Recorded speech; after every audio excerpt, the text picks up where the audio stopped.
Okay, ladies and gentlemen of the press, we have a statement today which is on the Finance Bill 2023.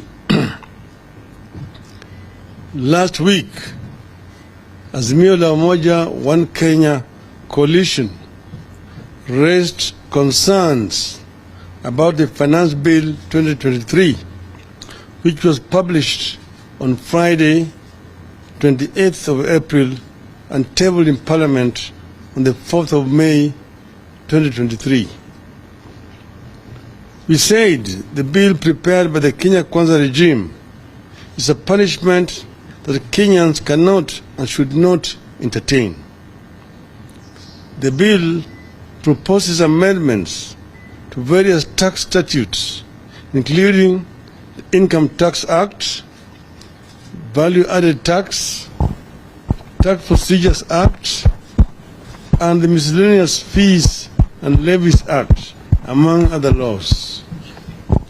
We raised the concern that a number of proposed tax measures will have significant negative impact on taxpayers. These include introduction of 16% VAT on petroleum products, revision of the rate of tax applicable to the permanent establishment of a foreign entity, and introduction of a tax on repatriated income of the permanent establishment. Requirement to deposit security of 20% of disputed tax before appealing against a judgment to the High Court. Agency taxes such as withholding tax, excise duty of gaming and betting, and withholding VAT to be remitted to the Commissioner real time in 24 hours or 3 days. Introduction of withholding tax on payments made in respect of digital content monetization. Turnover tax bands and rates are proposed to be revised. Introduction of digital asset tax upon digital asset transfer or exchange value. Increase of marginal tax rate applicable to employees from 30% to 35%. Introduction of 3% employee and employer contributions to the National Housing Development Fund.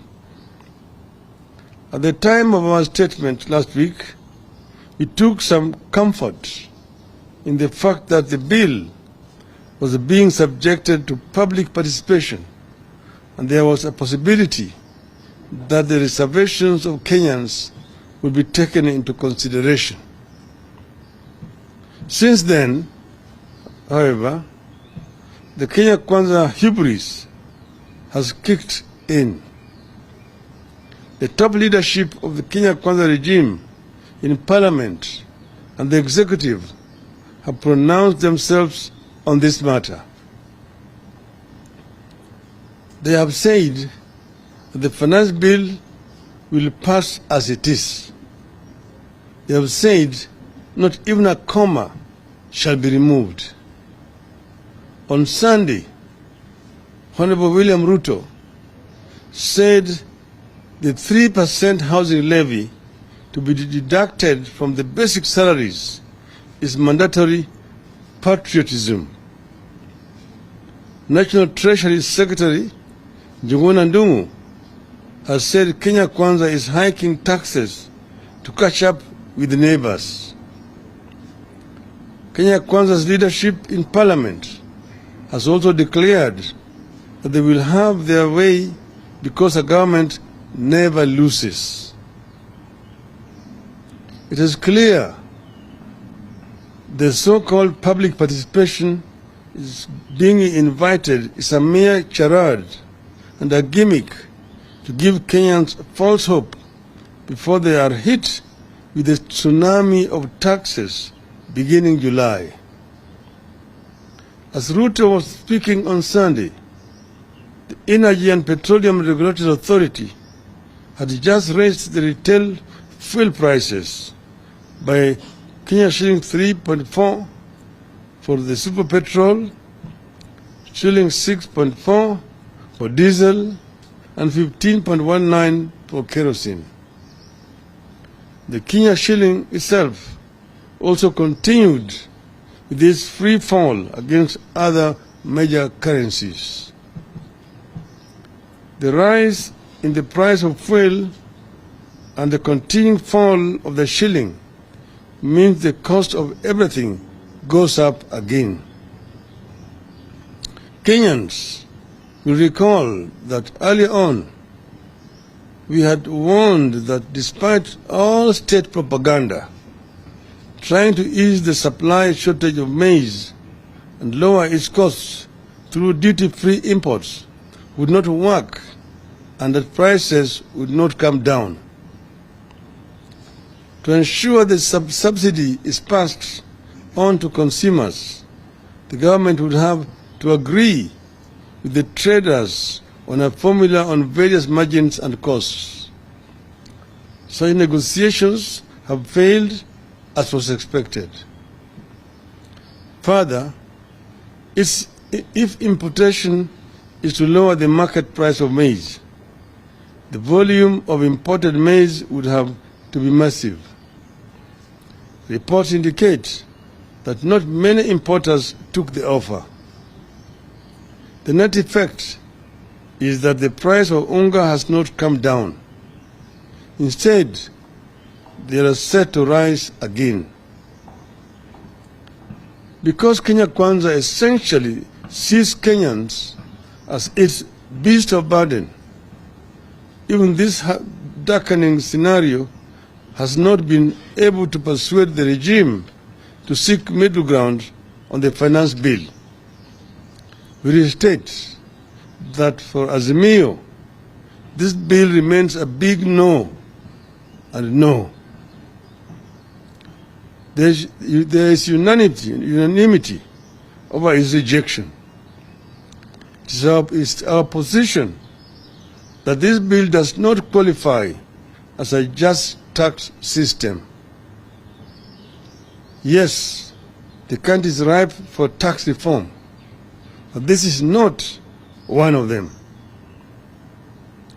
This proposal does not lead to distribution of income. It does not combat poverty. Instead, it seeks to manufacture and distribute poverty. This proposal does not spur economic growth nor generate wealth so that every family in this country can have opportunities. It traces and kills those opportunities. As the bill attracts the poor, it dismantles the middle class too.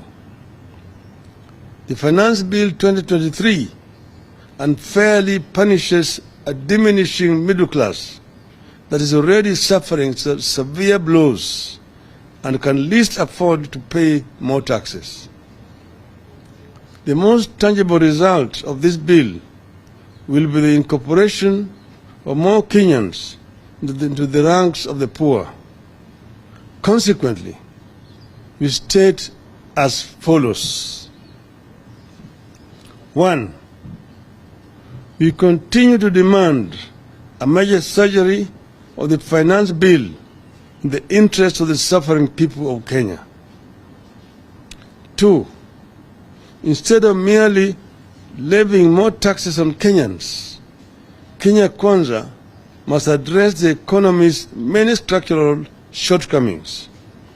For instance, there is a reason why the Kenya Revenue Authority is unable to meet its revenue targets. Kenya Kwanza must figure out and address the problem. 3. The cash flow problem in the country is due in part to the weakening of the Kenyan currency. The weakness is not just vis-à-vis the US dollar. Our currency fell significantly against the Tanzania shilling by nearly 10% since last September. This suggests that domestic factors are causing part of the decline of the Kenyan shilling. Kenya Kwanza must get to the bottom of this problem and stabilize the shilling. 4. Kenya Kwanza must strengthen and not undermine critical institutions such as those tasked with fighting corruption, collecting revenue, and investigating and prosecuting crimes as it is presently doing. 5. Kenya Kwanza must incorporate all productive citizens into its nation-building projects. Currently, the regime has alienated a huge section of the population who sees themselves as outsiders and strangers in their own country. 6. Kenya Kwanza must rationalize public expenditure.